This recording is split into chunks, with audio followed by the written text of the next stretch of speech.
नमस्कार मंडळी, आपल्या सगळ्यांचं स्वागत आहे आमच्या यूट्यूब चॅनलवर. मी आहे जयदेव कुंभारे आणि महत्त्वाची माहिती घेऊन तुमच्यासमोर आलेलो आहे.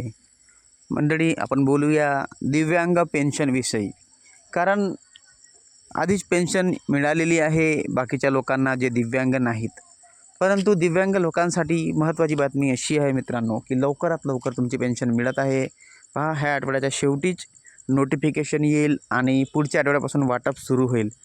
आता तुम्ही म्हणाल की लेट का बरं झाली इतकी पेन्शन? ह्याचं कारण असं आहे मित्रांनो, की आतापर्यंत सामाजिक न्याय विभाग पेन्शन वाटप करत होतं, पण आता दिव्यांग विभाग पेन्शन वाटप करणार आहे. त्यामुळे सगळे कागदपत्र आणि जितके पण डाटा आहे, जितके पण डॉक्युमेंट्स आहेत, जितके पण तुमचे कागदपत्र आहेत, सगळे दिव्यांग विभागाकडे गेलेले आहेत आणि जात पण आहेत आणि सगळा डाटा तिथे कलेक्ट करत असल्यामुळे हा वेळ झाला आणि सगळ्यांचं तपासणी होत आहे.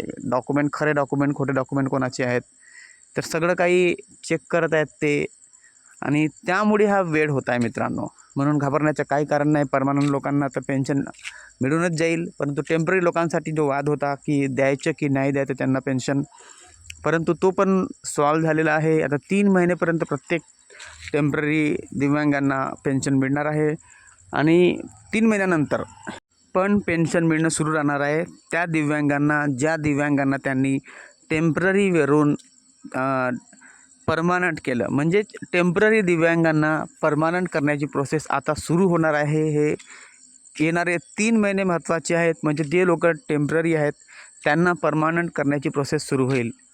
म्हणजे त्यांचं चेकअप होईल, जे काही करतील कागदपत्र पडताळणी होईल, त्यांचे रेकॉर्ड पडताळणी होईल, त्यांचे रिपोर्ट पडताळणी होईल आणि त्यामध्ये त्यांना परमानंट केले जाईल. म्हणजे परमानंट कार्ड प्रत्येकांना मिळेल, ही हमी शासनाने दिलेली आहे. महत्त्वाची गोष्ट मित्रांनो.